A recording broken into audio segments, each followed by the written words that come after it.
Hey everyone, thanks again for tuning in to Elisha's Bears. This is Pastor Danny. I hope you are having a great day. I'm very excited to have Dr. Sam Rainer with us for the conversation. He is president of Church Answers and the lead pastor of West Bradenton Baptist Church in Bradenton, Florida.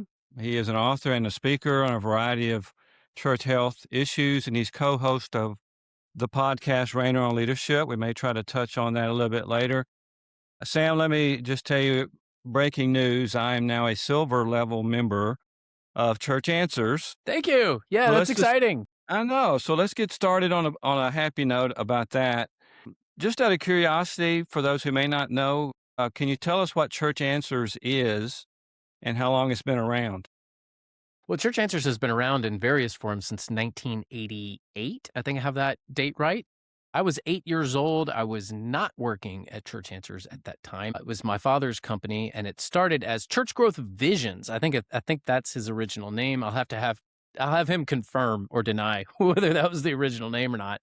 But through various iterations over the years and me getting into ministry and starting my own company, I've started 3 companies and have since sold one. My dad retired from Lifeway. We got the band back together is what we did.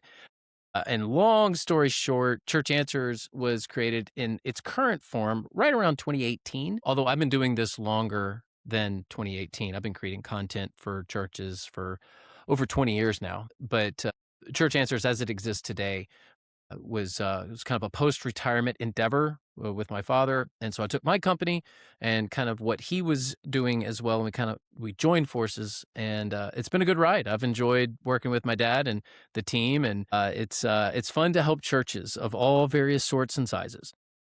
Just following up on that, let's give a nod to your dad for just a moment. Why?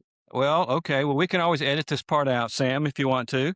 I'll maybe steer this for other audience members here.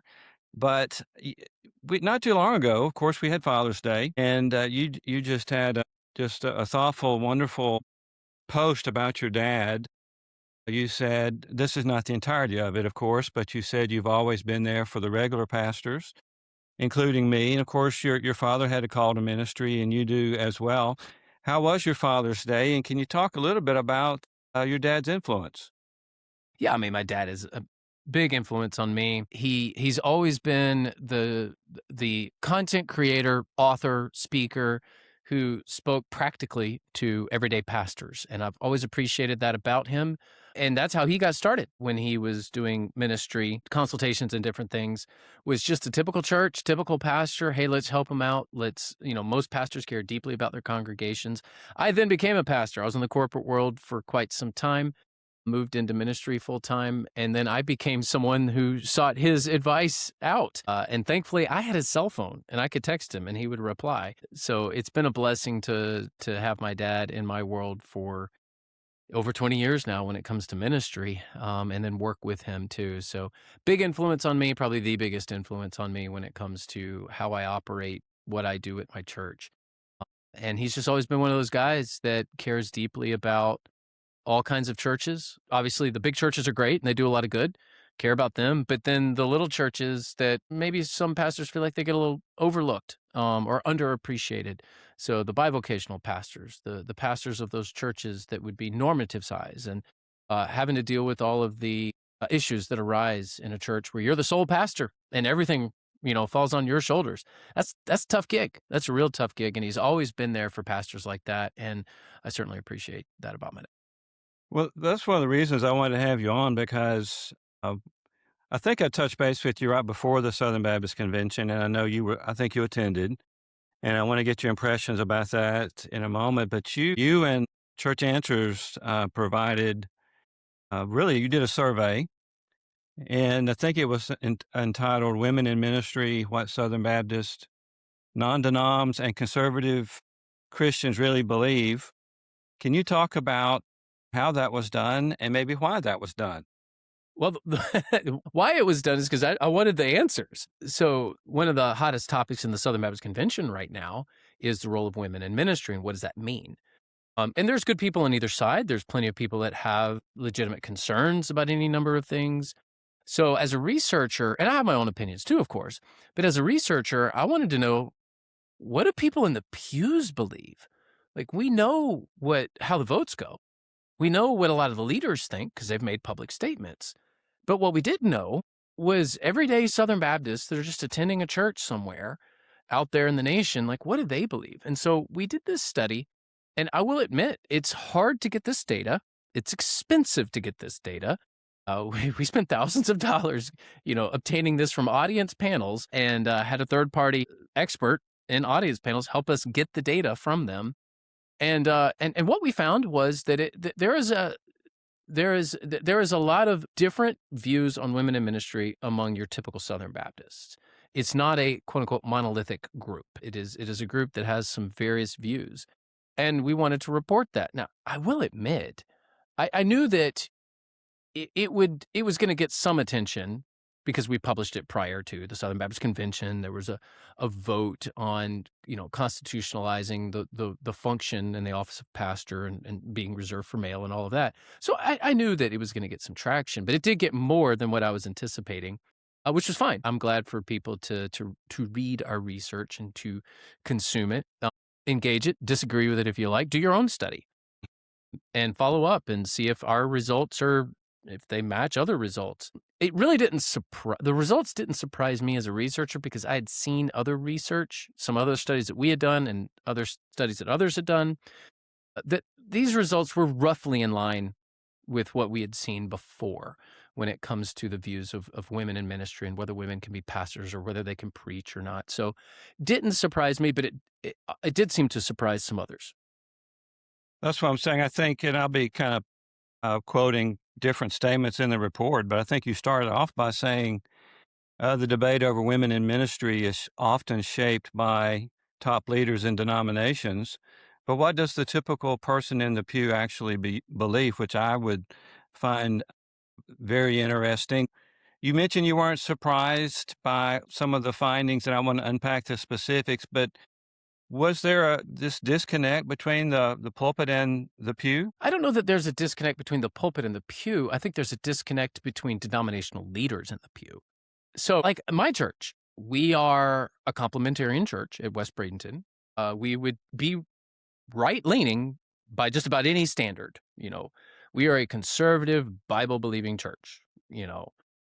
Not our views on Scripture is inerrant. In fact, we wrote our own confessional statement that we require a view of inerrancy for you to even be a member of our church. But if you were to poll my people, because we have about 800 on average on a Sunday morning, we have about 600 members. So we have many people that are coming in. They're brand new. They're baby believers. They may not even be a believer, although the survey that we did tried to filter out unbelievers and just get to people who are attending a Southern Baptist church or a non-denominational church. And we analyzed several different denominations. We had enough data for conclusions on non-denominational churches and Southern Baptist churches. But if you're to poll my own church, I know, I talk to these people. They're my church. They're all over the place with what they believe. I mean, they are all over the place. And it takes me as a shepherd to help guide them and say, okay, let's do some correction here. Hey, you're on target. I was talking with a guy last night, and he's called to ministry, a retired military guy. And he's like, it's time for me to do this. I serve my country. I want to serve my church. Well, he has no theological training. He's a smart dude. He loves the Lord, loves his Bible. He's a good, faithful member of our church. If I were to start quizzing him on theological perspectives, there's no telling what he would come up with. So no, these results don't surprise me at all. We got people of all different kinds in our churches. Of course, they're going to have a variety of views as well. I think our denominational leaders sometimes forget that because it's been so long since they've been a pastor, or maybe they've never been a pastor. They've never had to deal with people in their own congregation that come in and they're like, we have all sorts of new believers in my church. Like, what are these little cups? Like, that's a communion cup. Like, let me walk you through if you were to poll my people on the doctrine of the Lord's Supper, you're going to get all sorts of views. You know why? Because they're brand new at it. So I would just say, yeah, there's largely a big disconnect between denominational leaders and the people in the pew. And then some people in the pew are very mature. They know exactly what they believe and they know why. And we're Baptists, so guess what? We don't make everybody believe the same thing. It's a great Baptist tradition. that, there's just going to be the dissent. There's a Baptist tradition of dissent. So I'm going to have people that disagree with me, even in my own church, and they can be mature believers and just have a different viewpoint. Kind of like eschatology. I'm a classic premillennialist, but guess what? I got some amillennialists in my church, and they will gladly tell me why I am wrong about my views of eschatology. Same with the views of women in ministry. You're going to have some different viewpoints there. Well, when you do a survey on eschatology, please let me know about that, because I'll be curious to get those findings. But in your report, you said there were two questions in the survey that you found especially revealing. The first statement was the office of pastor should be limited to men. And the second one was that a woman should be allowed to preach a sermon to the entire congregation, even if she's not the pastor. Now, you were in the room at the Southern Baptist Convention, and of course, it seemed like there was about 75% of the messengers there voted in favor of what is called, quote unquote, the Truth and Unity Amendment, which means that the SBC does not want to be in friendly cooperation with churches who would have a woman as pastor. And it seemed like this one went a step beyond the law amendment because it addresses specifically preaching to the assembled congregation. I guess I'm asking, as we kind of look into the particulars, were you surprised at the outcome of the vote in terms of what the percentage was? No, not at all. In fact, I didn't put out a prediction just because I don't think that's helpful, but I would have said 60-40. So I wouldn't have been, and some people were asking me privately what I thought the vote would be. I don't think it would have passed if, I was thinking it was going to be close. So I think it was 2/3 are required. So I did think it was going to pass, but it was going to be very close. And then Dr. Moeller, who wrote a lot of it, revised what he wanted to put in there. And I think that was a helpful revision. And I don't think it would have passed with the first round, with the way that it was written the first time. So no, I wasn't overly surprised. There was a lot of motivation to be there with some groups and to vote in favor of the amendment. And a lot of people that voted against it, it's not like they're crazy liberals. They didn't like some didn't like the process. Some think it's unnecessary. So no, I'm not surprised by 75-25. I kind of thought that it might pass, but not overwhelmingly. You still got 25% of people in the room that were like, and understand these are 25% of people who kind of know what's going on. Very different than the people in your pews. Like, these are people that are motivated to sit at a giant business meeting all day long for 2 days. You have to be really motivated. I tried to get some deacons to go to the Southern Baptist Convention because it's right down the road from us. And these guys were like, you got to be crazy. I'm not going to that. I watched that on the news. I'm not going to that. So not a surprise. It's got an uphill battle in Indianapolis for sure. I think it has less of a chance of passing in Indy than in Orlando. So I do think that there's a better chance that it fails the second time than in Orlando. Let's kind of unpack some of the implications of the study, Sam. And I think we've been talking a little bit about this already. You said the SBC debate may be driven more by top-down perspective than bottom-up perspective. And I know people can have opinions. I was just curious from your research, what's the intensity level on this subject among the people in the pew? That is a great question, Danny. It's like I care, but how much do you care? You know what? You have hit the nail on the head, and I hope your listeners have tuned in this far, because this is the point that I think that my research shows. 1, there's a lot of different views. And 2, nobody cares. So my study should have revealed that this is boring. It's not important. It's just like everyone can have their views. We need to respect other people. We need to be kind to other people, even if we disagree with them on doctrine, of course. But this is not something that people care about at all at the pew level. And I think that's the biggest takeaway is you should have read my study and gone, there's not much here. There's just not much controversy.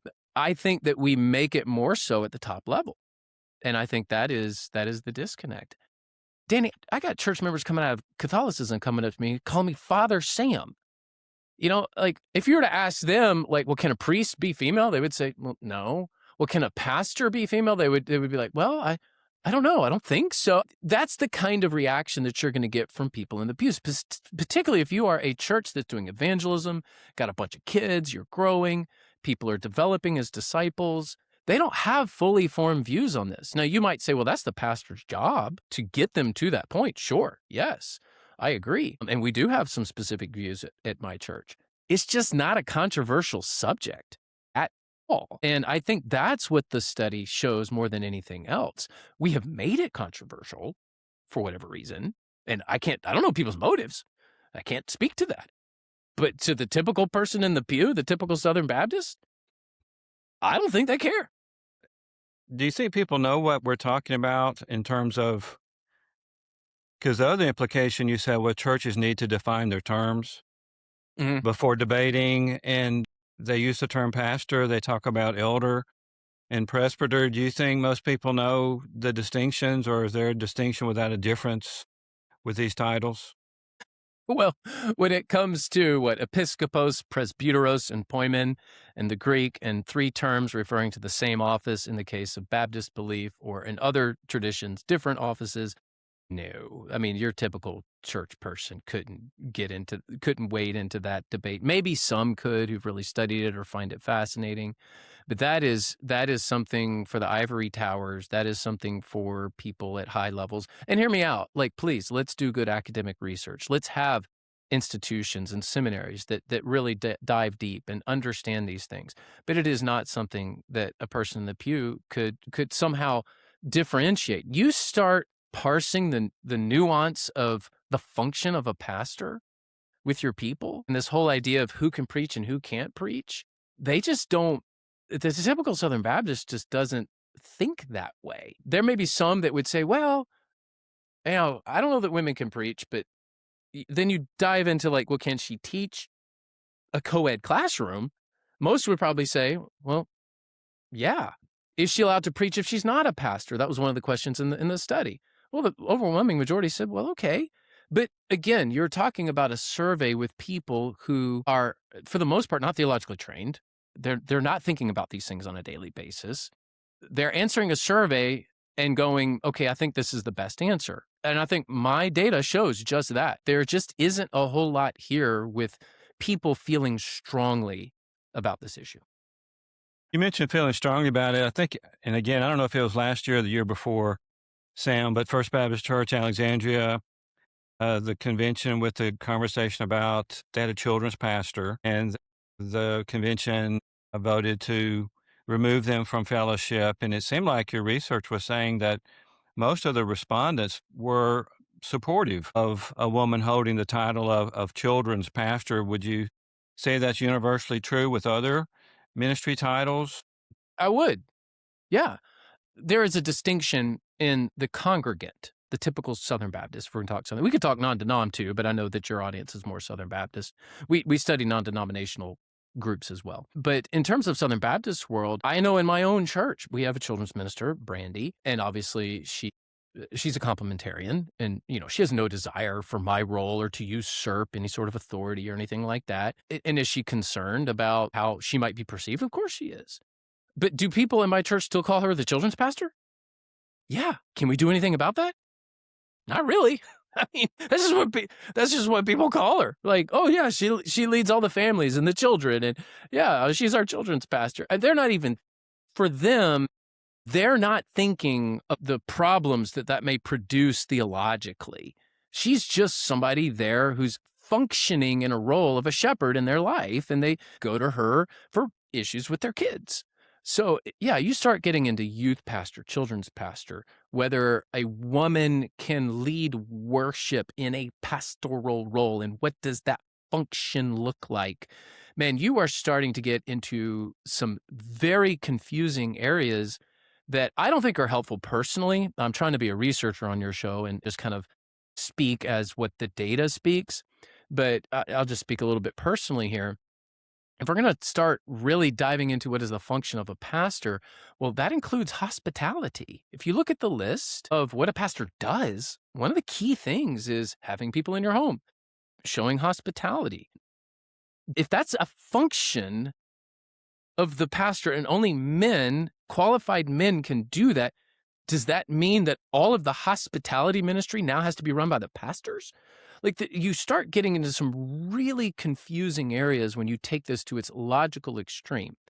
I get the debate that we don't want to be a left-leaning group, and we want to filter out people who are trying to introduce progressivism into the Southern Baptist Convention. I understand all of that, and I understand the fears, and I understand the desire of we want to stay true to the Word of God.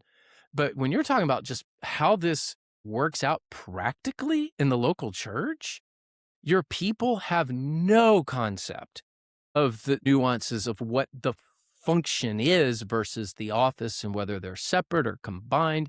You will make people's eyes go back in their head with this debate because I have trouble understanding. I'm theologically trained. I'm paying close attention. Even I sometimes am like, what do you mean by that?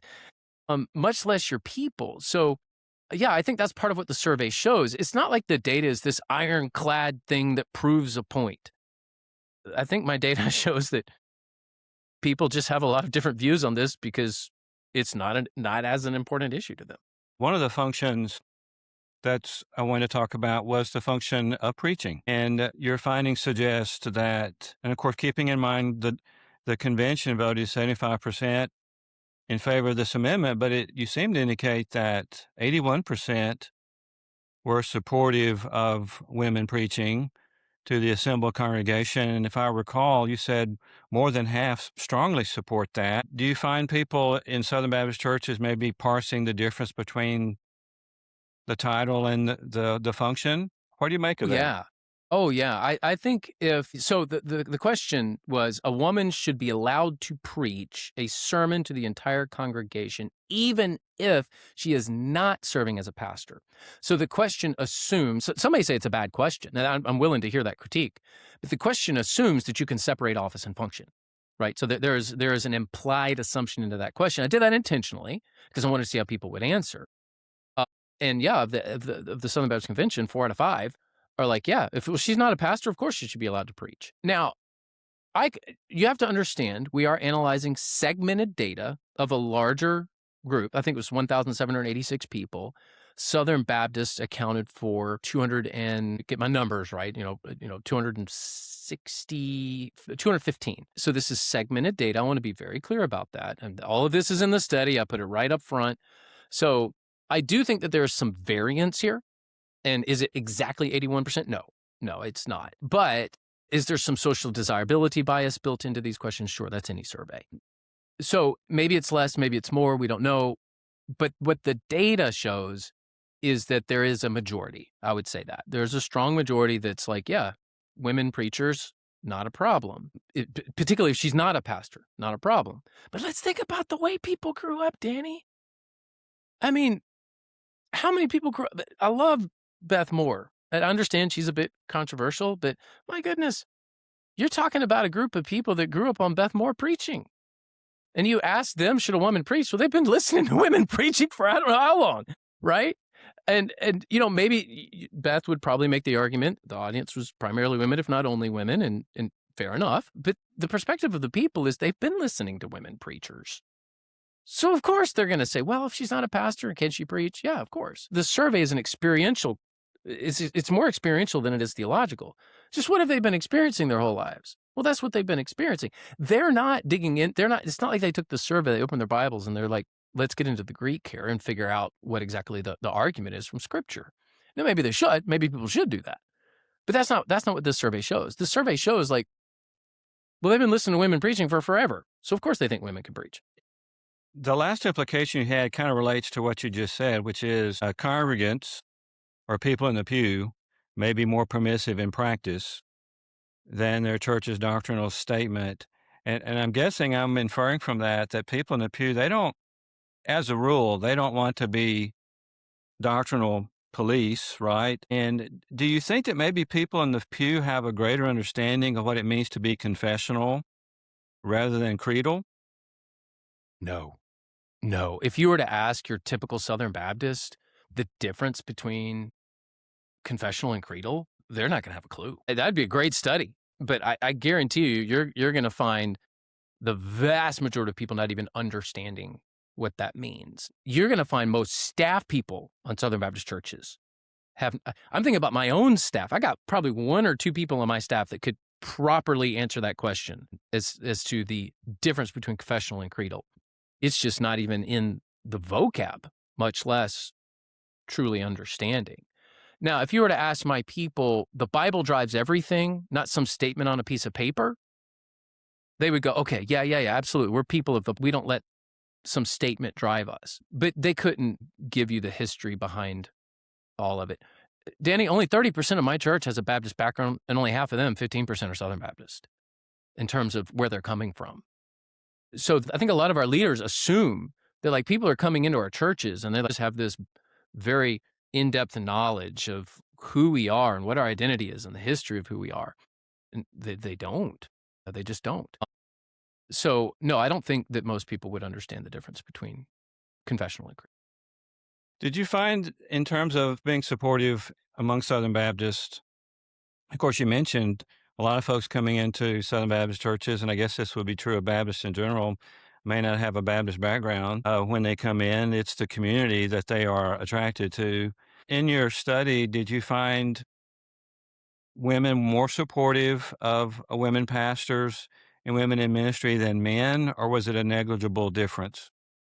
Generally speaking, yes. The women leaned more into this than the men, but it wasn't a number that was an outstanding number at all. So more women tend to be more supportive of women in ministry than men who are supportive of women in ministry. But it is not the big divide that you might think that it is. To follow up on that, Sam, there was just pulling out a couple of statements from the survey. Of course, there's been so much talk. It gets energized around June, of course, and when the conventions start meeting and that kind of thing. That's the year when the Baptists go off to war, right? That's kind of how that goes. But those 2 days do feel like a year. Yes, they do. Okay.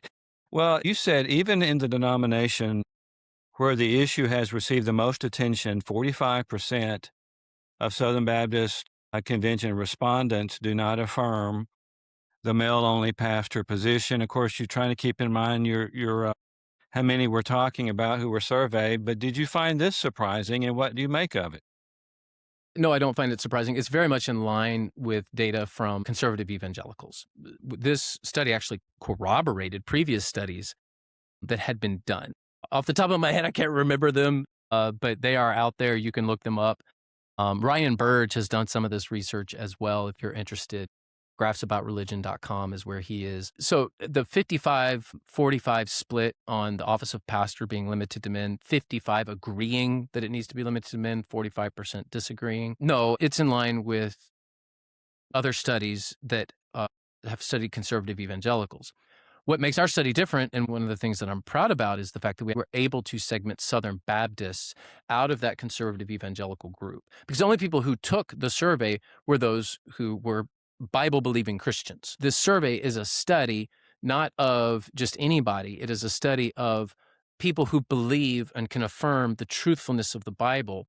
For the first time, we segmented Southern Baptists, and we did that intentionally because I wanted to know, are Southern Baptists categorically different than other conservative evangelicals? And in many ways, they're not. They hold similar views when it comes to women in ministry. So the 55-45 split did not surprise me at all. I let the data speak for itself, but that is what you see in previous studies as well. I think another question you asked, you indicated among Southern Baptists, 55% of Southern Baptist respondents agreed the office of pastor should be limited to men, but 79% agreed they would be comfortable with a woman serving as the senior pastor of their church. And again, is this conflicting or contradictory, or? No, it's not. So let me just give you an example. Let me talk about my in-laws. No offense to you, they're never going to listen to this. So my wife's parents. We'll have another podcast for that one, but go ahead. Okay. Philip, I can hear it. My father-in-law, Philip, like, hey, Philip, should a woman be a pastor, like senior pastor? He'd be like, I don't know about that. So he'd probably be a no. He'd probably be like, no, should the office of pastor be limited to men? I can hear Philip saying it should be limited to men, but their church is looking for a pastor. And if a woman pastor were hired, would they leave their church? I can hear Philip right now going, I don't know how I feel about this, but I ain't leaving my church over this. So I think that's kind of what you're seeing in the data is, again, it's not an issue that is dividing the people in the pews. They may have some perspectives, and they may even express some disagreement about something when it comes to the role of a particular woman in their church. But it's not like it's worth leaving your church over. So I think that's part of what the question reveals, because the word is comfortable. And let me tell you, when we did this study, we really thought through these words. What word am I okay with? Would I be comfortable with? If you pick a different word there, you're going to get a different result. So let's understand the way that surveys work. If you wanted to critique my work, one of the things that you could say is, hey, I would have used a different word. Fair enough. Different word, different result. So while there is basically a 50-50 split on women pastors, there is people who have a higher comfort level. Well, if it happened in my church, I'd be okay with it. And again, I just think that points to the fact that this just isn't as hot of an issue with the members of the Southern Baptist Convention as opposed to like the top leaders of the Southern Baptist Convention. Can you tell me, and whether this is based on your research or just your personal perspective, for those who are outside of the denomination kind of looking in, and it just seems like the last several years there's been this ongoing effort to codify this ban on women pastors, citing certain scriptures to substantiate that. And yet there are other qualifications that are spelled out that are not necessarily gender related. Why is it this one aspect of it that seems to have the spotlight on it in the Southern Baptist Convention?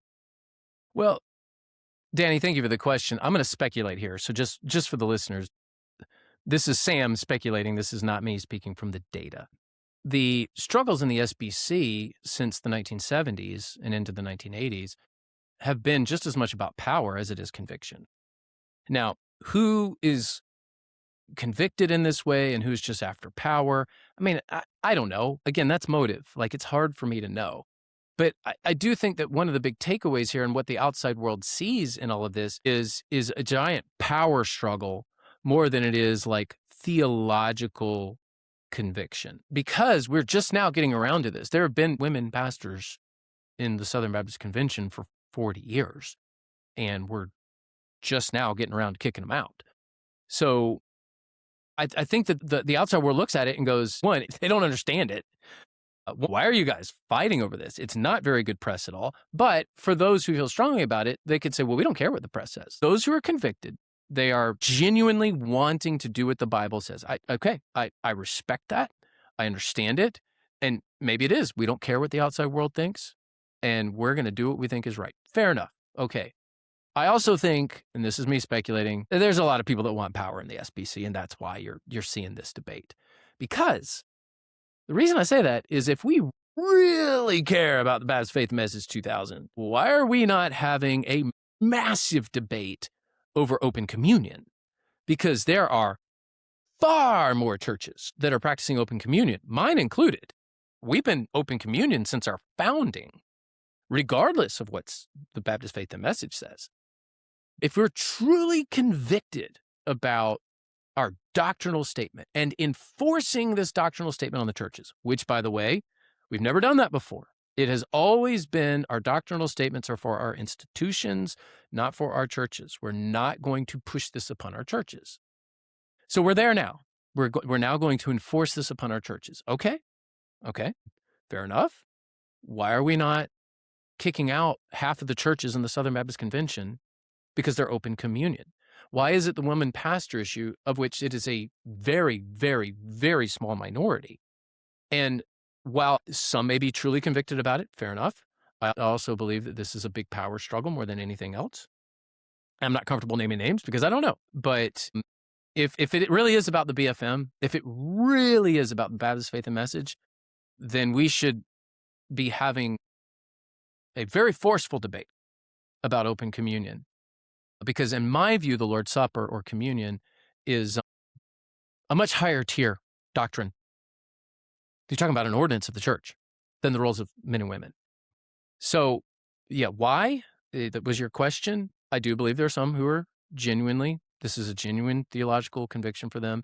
And I think there's a good chunk of people that see an opportunity for power and they're trying to seize it. I'm glad to hear you put it that way because, just to quote you in the study, the debate over women in ministry is often presented as a clear divide between biblical conviction and cultural compromise, or between denominational faithfulness and theological drift. But the findings in the study suggest it is far more complicated. Among Christians who affirm that all the Bible is true, there is no simple consensus on the role of women in ministry. So I'm hearing you say that if you have a difference of opinion about this issue of women pastors, whether you were among the 75% or 25%, it's an oversimplification to say that one person believes the Bible and another one doesn't. Would this be more what's a primary issue and a tertiary one? And then that's kind of in the eye of the beholder? Well, Danny, I know you put that in the form of a question, but I like the way you said it. I think you're spot on. No, this is not a primary issue, nor should it be. There are other issues that are far more important and things that really are worth fighting over. I don't think this is one of them. I don't think hardly anybody in our tribe, if you're going to talk about Southern Baptists, because I am among them, want to go back to like, hey, let's become a liberal group. I don't think anybody wants that. I would just say, the moderates made a point in the 80s and into the 90s that we're going to eat our own eventually. And it's just going to continue. The fights are just going to continue. And at the time, a lot of people scoffed at that and said, well, no, this is about the Bible. This is about the inerrancy of Scripture. This is about the key core doctrines. Well, now it's become something totally not core, not key. And in some ways, those moderates were right. Now, I'm not a moderate. I'm a conservative. But they had a point. And the point is being made now. And it's a bit unfortunate. I really wish that we didn't have these debates. I wish that we were focused more on evangelism. Danny, are we going to kick out every church that's not practicing evangelism? Are we going to start kicking out churches that don't baptize? Because guess what? I think the Great Commission is more important than this issue. And there's a lot in the Baptist Faith and Message about evangelism. And there are some churches in our tribe that are very clearly not doing the work of evangelism. And when Jesus left this earth, he didn't say, go therefore and fight about nuanced doctrine. He said, go and make disciples of all nations. Well, there's some of our churches that are not doing that. Should we kick them out over that? And I don't think so. I don't want to do that. I think that would be terrible for us to do. In the same way, I don't like the current debate that we're having because I don't see a lot of fruit coming from it. And again, if you're truly convicted, and this is an important issue to you, I don't mean any offense. If you are genuine about your convictions, I respect that tremendously. And that's why we have floor debates. That's why we vote. The votes are what they are. And we all have to live by that. And I'm okay with that because that's part of our process. But I don't think we're in a helpful place right now. I think we're in a very toxic place as Southern Baptists. June is the time where the Southern Baptists do gather for their convention, but also a lot of churches tend to have Vacation Bible School during that time. And we had that, and I love the music. By Friday, it's just ingrained in my mind. And I noticed some of your comments about Vacation Bible School. And I wanted just to refer you, I've got you for a few more minutes, about something you put on what used to be called Twitter. I think it's X now. Correct. But you said defending the gospel is not the same as proclaiming it. The church cannot place God's truth inside a display case, admire it, and consider the mission accomplished. The good news must be declared. America does not merely need Christians who can win theological arguments.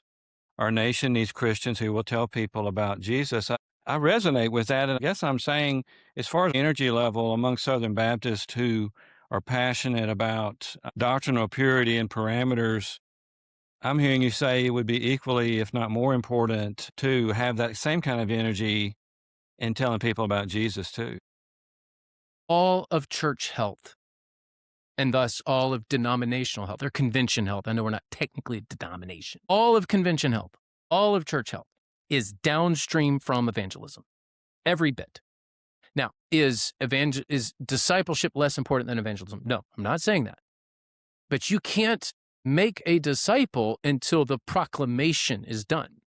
Like you don't have someone to work with and to grow and to mature until they come to Christ. Well, how are they going to know and how are they going to hear unless someone goes to them and then shares that with them? The Romans talks about that, right? How beautiful are the feet that bring the good news. All of church health is downstream from evangelism. And what do we see in the data in the Southern Baptist Convention? We have largely given up on evangelism. And we have had this sharp downward trajectory since the 1970s when it comes to baptisms and gospel proclamation. Now, in all fairness, the last 5 years since the COVID low, we have seen a bounce back up, which is great. I'm thinking that's wonderful. But we're still way, way, way below where we were decades ago with fewer churches. So we just aren't. We've had all these debates about doctrine, and some of them necessary. I realize that. The conservative resurgence needed to happen in some ways. Certainly, I would never deny that. But we've given up on evangelism, which means that if we're not proclaiming Jesus, what's downstream is not healthy.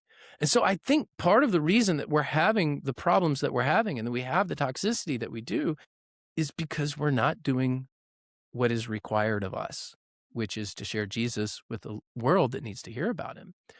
If we can reclaim evangelism as our top priority, in the sense of all of church health is downstream from evangelism, then I think you're going to see things improve.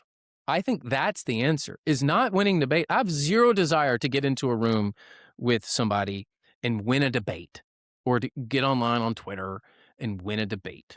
That's not what I want. What I would much rather have us be focused on as believers in the Southern Baptist Convention is, let's see how many people we can win to Christ.